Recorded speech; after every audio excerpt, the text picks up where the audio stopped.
TP. സെൻകുമാറിനെതിരെ നടക്കുന്ന 6 vigilance അന്വേഷണങ്ങൾ പുരോഗമിക്കുന്നതായി രേഖകൾ. കെ.ടി.ഡി.എഫ്.സി. എം.ഡി ആയിരിക്കെ ചട്ടങ്ങൾ മറികടന്ന് വായ്പ അനുവദിച്ചു. കെ.എസ്.ആർ.ടി.സി. എം.ഡി ആയിരിക്കെ തമ്പാനൂർ ബസ് ടെർമിനൽ നിർമ്മാണത്തിൽ ക്രമക്കേട് തുടങ്ങി 6ഓളം അന്വേഷണങ്ങളാണ് നടക്കുന്നത്. വിവരങ്ങളുമായി എസ് ജീവൻകുമാർ ചേരുന്നു. ജീവൻ, വിശദാംശങ്ങൾ.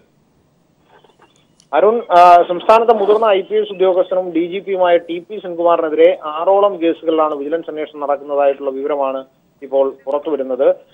2010-11 കാലയളവിൽ KTDFC മാനേജിംഗ് ഡയറക്ടറായി പ്രവർത്തിക്കവേ ചട്ടങ്ങൾ മറികടന്ന് വിവിധ സ്ഥാപനങ്ങൾക്ക് ലോൺ അനുവദിച്ചതിൽ ക്രമക്കേടുണ്ടായി എന്നതാണ് ലോൺ അനുവദിച്ചതിൽ ക്രമക്കേട് നടന്നു എന്നതാണ് ആദ്യ പരാതി. തിരുവനന്തപുരം ശ്രീകാര്യത്തെ ഒരു സ്ഥാപനത്തിന് നൽകിയ ലോൺ വായ്പയിൽ തിരിച്ചടവ് മുടങ്ങിയത് സംബന്ധിച്ച് നേരത്തെ controller and auditor general chief സെക്രട്ടറിക്ക് നേരത്തെ ഒരു കത്ത് നൽകിയതായിട്ട് പരാതിയിൽ പറയുന്നു. കഴിഞ്ഞ UDF സർക്കാരിന്റെ കാലത്ത് മന്ത്രിയായിരുന്ന ഒരു വ്യക്തിയുടെ കുടുംബത്തിന് ലോൺ നൽകിയതിലും ദുരൂഹതയുണ്ടെന്നാണ് പരാതിയിൽ പറയുന്നത്. ഒപ്പം പ്രമാദമായ കണിച്ചുകുളങ്ങര കേസിലെ അന്വേഷണത്തിൽ പക്ഷപാതമായി എന്നതാണ് മറ്റൊരു ആരോപണം. തിരുനെൽവേലിയിലെ ശങ്കരൻകാട് വില്ലേജിലെ 50 ഏക്കറോളം വരുന്ന ഭൂമി സെൻകുമാറിന്റെ ഇടപെടൽ മൂലം നിക്ഷേപകർക്ക് ലഭിച്ചില്ല എന്ന് ചൂണ്ടിക്കാട്ടി Kanichukulangara action council convener VA ഹക്കിമാണ് വിജിലൻസിനെ സമീപിച്ചത്. പ്രതികളുടെ ബന്ധുക്കളുമായി ഒത്തുകളിച്ചു എന്നതാണ് പരാതിയിലെ ആരോപണം. സംസ്ഥാനത്തെ 2 വൻകിട പണമിടപാട് സ്ഥാപനങ്ങളുടെ ക്രമരഹിതമായ ഇടപാട് വിവരങ്ങളെ പറ്റി RBI നൽകിയ 2 സുപ്രധാനമായ കത്തുകൾ ഇന്റലിജൻസ് മേധാവിയായിരിക്കെ സെൻകുമാർ തുടരന്വേഷണം നടത്താതെ അവഗണിച്ചു എന്നതാണ് വേറൊരു പരാതി. ഒപ്പം KSRTC-യുടെ മാനേജിംഗ് ഡയറക്ടറായിരിക്കെ തമ്പാനൂർ ബസ് ടെർമിനൽ നിർമ്മാണത്തിൽ ക്രമക്കേട് നടത്തി എന്നതാണ് മറ്റൊരു പരാതി. 2 വർഷം കൊണ്ട് അവസാനിപ്പിക്കേണ്ടിയിരുന്ന നിർമ്മാണ പ്രവർത്തനം 4 തവണകളിലായി ദീർഘിപ്പിച്ചു നൽകി. കരാർ തുകയേക്കാൾ 10 കോടി രൂപ നിർമ്മാതാക്കളായ HML കമ്പനിക്ക് അധികമായി നൽകി എന്നതാണ് പരാതിക്കാരനായ പായ് ശ്രീനിവാസന്റെ ആരോപണങ്ങൾ. ഒരു കൂട്ടം KSRTC ജീവനക്കാർ നൽകിയ മറ്റൊരു പരാതിയിലും വയനാട്ടിലെ റവന്യൂ റിക്കവറിയുമായി ബന്ധപ്പെട്ട മറ്റൊരു കേസിലും അന്വേഷണം നടന്നു വരുന്നതായിട്ടാണ് വിജിലൻസ് രേഖകൾ വ്യക്തമാകുന്നത്. അരുൺ, അതായത് ജീവൻ 6ഓളം വിജിലൻസ് കേസുകളിലാണോ നിലവിൽ അന്വേഷണം പുരോഗമിക്കുന്നത് എന്നുള്ളത്? ഈ സാമ്പത്തിക ക്രമക്കേടുമായി ബന്ധപ്പെട്ട ആരോപണങ്ങളും ഇതിൽ സ്പഷ്ടമായി ഉണ്ടാവുന്നുണ്ടോ? സാമ്പത്തിക ക്രമക്കേടുമായി ബന്ധപ്പെട്ട് ഉള്ളവയാണ് 2 പരാതികൾ പ്രധാനമായും സാമ്പത്തിക ക്രമക്കേടുകളുമായി ബന്ധപ്പെട്ട് ഉള്ളതാണ്. മറ്റ് 3 പരാതികൾ ഉള്ളത് അദ്ദേഹം ഒഫീഷ്യൽ പവർ യൂട്ടിലൈസ് ചെയ്തില്ല എന്നതാണ് മറ്റ് പരാതികളിലെ ആരോപണങ്ങൾ. KTDFC-യുടെയും KSRTC-യുടെയും MD ആയിരിക്കെ നടത്തിയ ഇടപാടുകളാണ് സാമ്പത്തിക ക്രമക്കേടിന്റെ പരിധിയിൽപ്പെടുത്തിക്കൊണ്ട് വിജിലൻസ് അന്വേഷണം ആവശ്യവുമായി പരാതിക്കാർ സമീപിച്ചിരിക്കുന്നത്. എന്നാൽ ഇന്റലിജൻസ് മേധാവിയായിരിക്കെയും IG ആയിരിക്കെയും നടത്തിയ അന്വേഷണങ്ങൾ അദ്ദേഹത്തിന്റെ ഒഫീഷ്യൽ പവർ ദുരുപയോഗം ചെയ്തു എന്നതാണ് പരാതിയിലെ ആരോപണങ്ങളായി ചൂണ്ടിക്കാണിച്ചിരിക്കുന്നത്. എസ് ജീവൻകുമാർ വിവരങ്ങൾ നൽകിയത്. മുൻ DGP ആസിഫ് അലിക്കെതിരെ പണം തട്ടിച്ചതിന് പരാതി. ന്യൂമാഹിയിലെ MM എഡ്യൂക്കേഷണൽ സൊസൈറ്റിയിലെ അനധ്യാപക നിയമനങ്ങൾക്കായി 80 ലക്ഷം രൂപ കോഴ വാങ്ങി എന്നാണ് പരാതി. വിവരങ്ങളുമായി PV ജോഷില ചേരുന്നു. ജോഷില, എന്താണ് ആരോപണം, എന്താണ് പരാതി? അരുൺ, UDF സർക്കാരിന്റെ കാലത്ത് ഡയറക്ടർ ജനറൽ ഓഫ് പ്രോസിക്യൂഷൻ ആയിരുന്ന T. ആസിഫ് അലിക്കെതിരെയാണ് കണ്ണൂർ വിജിലൻസ് DYSPക്ക് പരാതി നൽകിയിരിക്കുന്നത്. ന്യൂമാഹി പഞ്ചായത്തിലെ MM എഡ്യൂക്കേഷൻ സൊസൈറ്റി പ്രസിഡന്റായിരിക്കെ അധ്യാപക നിയമനം, വിദ്യാർത്ഥി പ്രവേശനം, സ്റ്റാഫ് നിയമനം എന്നിവയിൽ വൻ കോഴ ആവശ്യപ്പെട്ട് തട്ടിയെടുത്തതായും കണക്കുകൾ അന്ന് കമ്മിറ്റിക്ക് മുൻപാകെ ബോധ്യപ്പെടുത്താതിരിക്കുകയും ചെയ്തതായാണ് പരാതി. ക്ലാസ് 4 ജീവനക്കാരനായ നൌഷാദിൽ നിന്നും 7 ലക്ഷം രൂപയും 2016-ൽ സംസ്കൃത അധ്യാപികയിൽ നിന്ന് നിയമനത്തിനായി 17 ലക്ഷം രൂപയും 2017 കമ്പ്യൂട്ടർ ടീച്ചർ തസ്തികയിലേക്ക് തൃശൂരിലെ മോഹനകൃഷ്ണനിൽ നിന്ന് 32 ലക്ഷം രൂപയും പ്രസിഡന്റായ ആസിഫ് അലി നേരിട്ട് ചോദിച്ചു വാങ്ങിയതായാണ് പരാതി.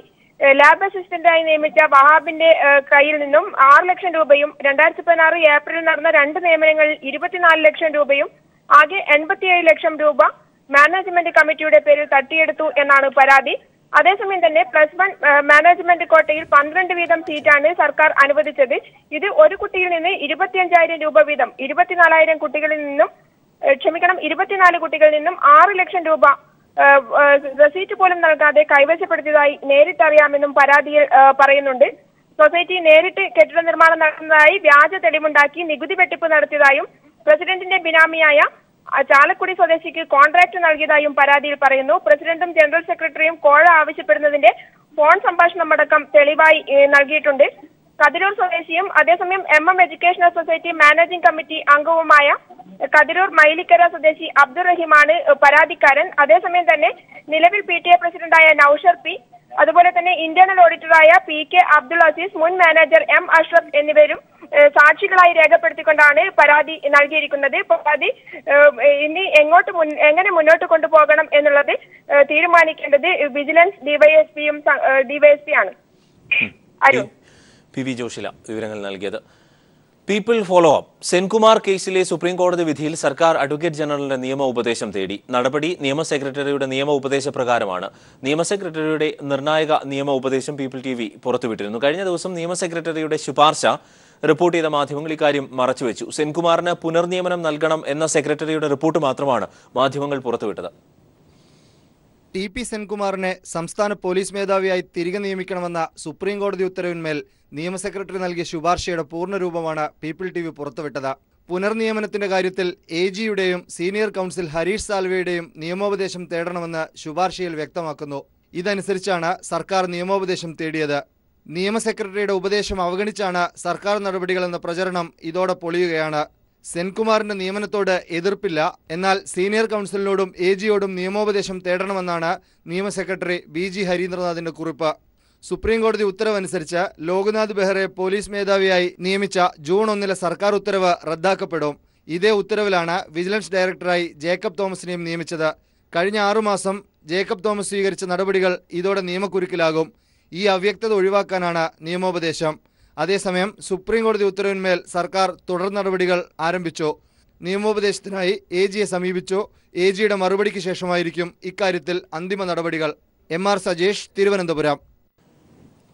സംസ്ഥാന ചീഫ് സെക്രട്ടറിക്കെതിരെ സെൻകുമാർ സുപ്രീം കോടതിയിൽ കോടതിയലക്ഷ്യ ഹർജി നൽകി. പോലീസ് മേധാവിയായി പുനർനിയമിക്കാനുള്ള സുപ്രീം കോടതി ഉത്തരവ് നടപ്പാക്കുന്നില്ല എന്ന് ചൂണ്ടിക്കാട്ടിയാണ് ഹർജി. മൂന്നാറിൽ വൻകിട കയ്യേറ്റക്കാരുടെയും ചെറുകിട കയ്യേറ്റക്കാരുടെയും പട്ടിക നൽകാൻ റവന്യൂ വകുപ്പിന് മുഖ്യമന്ത്രിയുടെ നിർദ്ദേശം. കയ്യേറ്റം വ്യക്തമായി വേർതിരിച്ച് ഉടൻ പട്ടിക നൽകാനാണ് മുഖ്യമന്ത്രി നിർദ്ദേശിച്ചിരിക്കുന്നത്. കുടിയേറ്റക്കാരെയും കയ്യേറ്റക്കാരെയും വേർതിരിച്ച് കാണണമെന്നും മുഖ്യമന്ത്രി നിർദ്ദേശിച്ചിട്ടുണ്ട്. മൂന്നാറിലെ കയ്യേറ്റമൊഴിപ്പിക്കൽ നടപടികൾ ശക്തമാക്കുന്നതിന്റെ ഭാഗമായാണ് മുഖ്യമന്ത്രി പട്ടിക നൽകാൻ നിർദ്ദേശം നൽകിയിരിക്കുന്നത്. വൻകിട കയ്യേറ്റക്കാരുടെയും ചെറുകിട കയ്യേറ്റക്കാരുടെയും വിശദമായ പട്ടിക സമർപ്പിക്കാനാണ് മുഖ്യമന്ത്രിയുടെ നിർദ്ദേശം. ഈ മാസം 21-ന് മൂന്നാർ വിഷയത്തിൽ മുഖ്യമന്ത്രിയുടെ അധ്യക്ഷതയിൽ കൂടിയ യോഗത്തിന്റെ കൂടി തീരുമാനമനുസരിച്ചാണ് പട്ടിക തയ്യാറാക്കുന്നത്.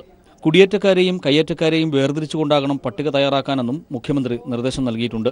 കുടിയേറ്റക്കാരെ സംരക്ഷിക്കുന്ന നിലപാടാണ് സർക്കാരിന്റേതെന്നും മുഖ്യമന്ത്രി നേരത്തെ വ്യക്തമാക്കിയിരുന്നു. അതേസമയം ഇടുക്കിയിൽ പട്ടയം നൽകുന്നതിനുള്ള നടപടികളുമായി സർക്കാർ മുന്നോട്ടു പോവുകയാണ്. മെയ് 21-ന് മുഖ്യമന്ത്രി പങ്കെടുത്തു നടക്കുന്ന യോഗത്തിൽ 6000-ഓളം പേർക്ക് പട്ടയം നൽകും. ജൂണിൽ പുതിയ പട്ടയം നൽകുന്നതിനുള്ള അപേക്ഷ ക്ഷണിക്കാനും സർക്കാർ തീരുമാനിച്ചിട്ടുണ്ട്. 2010-ന് ശേഷം ഇതാദ്യമായാണ് പുതിയ പട്ടയത്തിനുള്ള അപേക്ഷ സ്വീകരിക്കാൻ സർക്കാർ തയ്യാറെടുക്കുന്നത്. News bureau, Thiruvananthapuram. ജയലളിതയുടെ കോടനാട് എസ്റ്റേറ്റുമായി ബന്ധപ്പെട്ട മരണങ്ങളിൽ ദുരൂഹത വർദ്ധിക്കുന്നു. എസ്റ്റേറ്റ് കാവൽക്കാരനെ കൊലപ്പെടുത്തിയ കേസിലെ 2ാം പ്രതി സൈനിന്റെ ഭാര്യയും കുട്ടിയുടെയും അപകട മരണം കൊലപാതകമാണ് എന്നാണ് സംശയം. ഭാര്യയുടെയും കുട്ടിയുടെയും കഴുത്തിൽ ഒരുപോലുള്ള മുറിവുകൾ കണ്ടെത്തിയതാണ് സംശയം വർദ്ധിപ്പിക്കുന്നത്. ജെയിൻ തമിഴ്നാട് പോലീസിന്റെ കസ്റ്റഡിയിലാണ്. 1ാം പ്രതി കനകരാജ് സേലത്ത് വാഹനാപകടത്തിൽ കൊല്ലപ്പെട്ടു. സംഭവം കൊലപാതകമാണ് എന്ന സംശയം ബലപ്പെടുകയുമാണ്. സംഭവത്തിൽ 8 പേർ അറസ്റ്റിലായിട്ടുണ്ട്. കോടനാട് എസ്റ്റേറ്റുമായി ബന്ധപ്പെട്ട ദുരൂഹതകൾ വർദ്ധിപ്പിക്കുകയാണ് ഇന്നും ഇന്നലെയുമായി നടന്ന വാഹനാപകടങ്ങൾ. എസ്റ്റേറ്റിലെ സെക്യൂരിറ്റി ജീവനക്കാരൻ കൊല്ലപ്പെട്ട സംഭവത്തിലെ 1ാം പ്രതി കനകരാജ് ഇന്നലെ രാത്രിയാണ് വാഹനാപകടത്തിൽ കൊല്ലപ്പെട്ടത്. രാത്രി 8:45 ബന്ധുവീട്ടിലേക്ക് ബൈക്കിൽ പോവുകയായിരുന്ന കനകരാജിനെ ഒരു കാർ ഇടിക്കുകയായിരുന്നുവെന്ന് പോലീസ് പറയുന്നു. പുലർച്ചെ 5:30യോടെയാണ് 2ാം പ്രതി സൈനും കുടുംബവും സഞ്ചരിച്ച കാർ അപകടത്തിൽപ്പെട്ട് ഭാര്യയും കുഞ്ഞും മരിച്ചത്. ചരക്ക് ലോറിയുടെ പിറകിലേക്ക് ഇടിച്ചു കയറ്റിയ നിലയിലായിരുന്നു കാർ. സൈന്റെ നില ഗുരുതരമാണ്.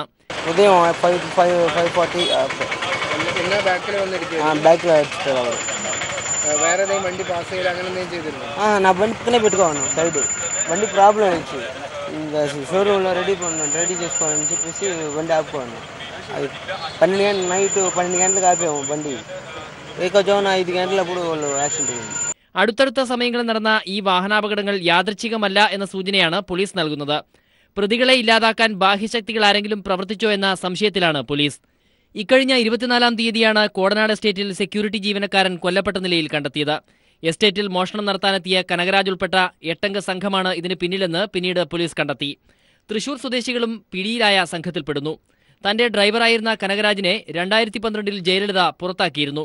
ജയലളിതയുടെ മരണശേഷം ശശികല എസ്റ്റേറ്റിന്റെ നിയന്ത്രണം ഏറ്റെടുത്തെങ്കിലും പിന്നീട് ശശികല ജയിലിലായതോടെ എസ്റ്റേറ്റ് അനാഥമായി. എസ്റ്റേറ്റ് കൈയടക്കാൻ കനകരാജ് കരുക്കൾ നീക്കിയിരുന്നതായും സൂചനകളുണ്ടായിരുന്നു. News desk. കൊച്ചി റേഞ്ചിലെ പോലീസ് അവലോകന യോഗം ഇന്ന് ചേരും. മുഖ്യമന്ത്രിയുടെ സാന്നിധ്യത്തിലാണ് യോഗം ചേരുന്നത്.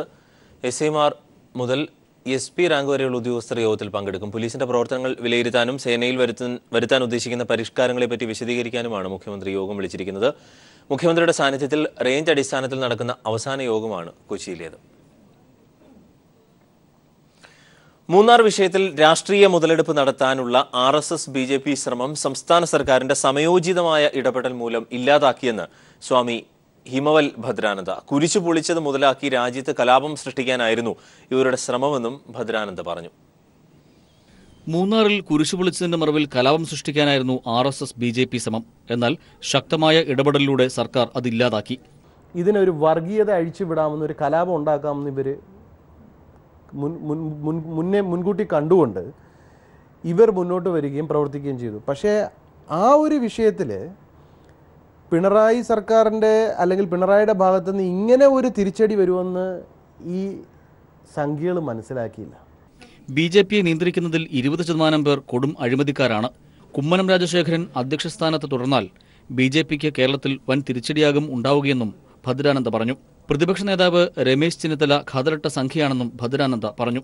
അദ്ദേഹത്തിന് ഈ മഹിജ എന്ന് പറഞ്ഞ സ്ത്രീയോട് കാണിച്ച, ആ അമ്മയോട് ഇപ്പം കാണിച്ച ഈ ഭാവാഭിനയത്തിൻ്റെ 100-ൽ 1 ഭാവാഭിനയം അദ്ദേഹം ഹോം മിനിസ്റ്ററായിട്ടിരിക്കുമ്പോൾ അദ്ദേഹം ചെയ്തിരുന്നെങ്കിൽ ആ റോജി റോയിയുടെ കുടുംബത്തിന് നീതി കിട്ടിയേനെ. ആ കിംസിൽ കൊല്ലപ്പെട്ട ആ കുട്ടിക്ക്, ആ അച്ഛനും അമ്മയ്ക്ക് സംസാരശേഷിയില്ല.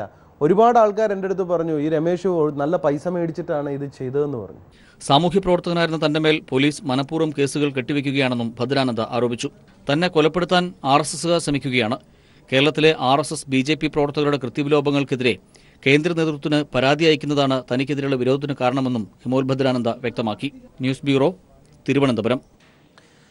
സാംസ്കാരിക നഗരിക്ക് ഉത്സവ ലഹരി പകർന്ന് പൂരങ്ങളുടെ പൂരത്തിന് തുടക്കമായി. തിരുവമ്പാടി, പാറമേക്കാവ് ക്ഷേത്രങ്ങളിലും ഘടക ക്ഷേത്രങ്ങളിലും കൊടി ഉയർന്നതോടെയാണ് തൃശൂർ പൂരത്തിന്റെ ചടങ്ങുകൾ ആരംഭിച്ചത്. കേന്ദ്ര അനുമതി ലഭിക്കാത്തതിനാൽ ആചാര വെടിക്കെട്ട് ഒഴിവാക്കിയാണ് കൊടിയേറ്റം നടന്നത്. പ്രതിഷേധ സൂചകമായി ഒരാനയെ മാത്രമാണ് പാറമേക്കാവ് വിഭാഗം എഴുന്നള്ളത്തിനായി ഉപയോഗിച്ചത്. തിരുവമ്പാടി ക്ഷേത്രത്തിലാണ് ആദ്യം കൊടിയുയർന്നത്. പ്രത്യേകം തയ്യാറാക്കിയ കൊടിമരത്തിൽ പാരമ്പര്യ അവകാശികൾ നിർമ്മിച്ച കൊടിക്കൂറ ചാർത്തി ദേശക്കാർ കൊടിയുയർത്തി.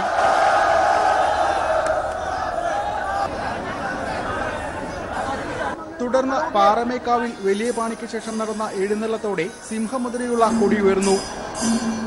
ക്ഷേത്രത്തിന് സമീപത്തെ പാലമരത്തിലും മണികണ്ഠൻ ആലിലും പാറമേക്കാവിന്റെ കൊടി നാട്ടി. ഇതിന് പിന്നാലെ 8 ഘടകക്ഷേത്രങ്ങളിലും കൊടിയുയർന്നു. തിരുവമ്പാടി ഭഗവതിയുടെ പൂരപ്പുറപ്പാടിന് ശേഷം നായ്ക്കനാലിലും നടുവിനാലിലും പൂരപ്പതാക ഉയർന്നു. ആചാര വെടിക്കെട്ട് ഒഴിവാക്കി നടന്ന കൊടിയുയർത്തലിൽ പാറമേക്കാവ് വിഭാഗം ഒരു ആനയെ മാത്രം എഴുന്നള്ളിച്ച ചടങ്ങിൽ ഒതുക്കി. കൊടിയേറ്റവുമായി ബന്ധപ്പെട്ട വെടിക്കെട്ടിന് കേന്ദ്രം അനുമതി നിഷേധിച്ചതിൽ പ്രതിഷേധിച്ച ഒരു ആനയെ മാത്രം എഴുന്നള്ളിച്ചാണ് പാറമേക്കാവിന്റെ എഴുന്നള്ളിപ്പ് നടന്നത്. ഇനി 7ാം ദിവസം Thrissur Pooram. Cameraman PP സലീമിനൊപ്പം CG Diljith.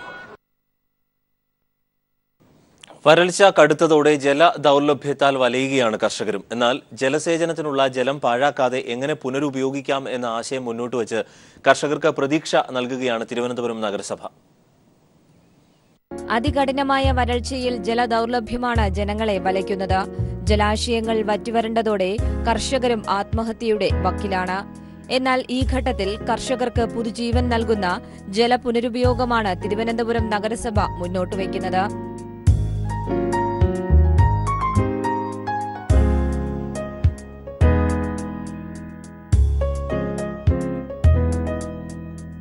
ഇതെങ്ങനെ എന്നല്ലേ? മത്സ്യകൃഷി നടത്തുന്ന കുളമാണിത്. ഈ കുളത്തിലെ വെള്ളം അടുത്തതായി താറാവുകളുടെ കൃഷിക്ക് ഉപയോഗിക്കുന്നു. തുടർന്ന് അവിടെ നിന്നും ഉപയോഗിച്ച് വെള്ളം കളയുന്നതിന് പകരം അത് നെൽകൃഷിക്കായി ഉപയോഗിക്കുന്നു.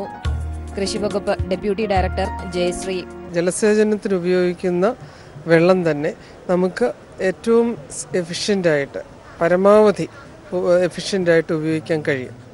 അതിൻ്റെ ഒരു മാതൃകയാണ് നമ്മളിവിടെ കാണിച്ചിട്ടുള്ളത്. മറ്റേ വെറുതെ വെളിയിലേക്ക് കളയേണ്ടി വരുന്ന വെള്ളം നമ്മൾ ഇത് ഈ ചെടിക്ക്, അതായത് പിന്നെ നമ്മുടെ നെൽകൃഷിക്കാണെങ്കിലും ചെടികൾക്കാണെങ്കിലും നമുക്ക് ഉപയോഗിക്കാൻ കഴിയുന്നു എന്നുള്ള ഒരു മോഡലാണ്, അതിനുള്ള ഒരു മോഡലാണ് നമ്മളിവിടെ കാണിച്ചിരിക്കുന്നത്.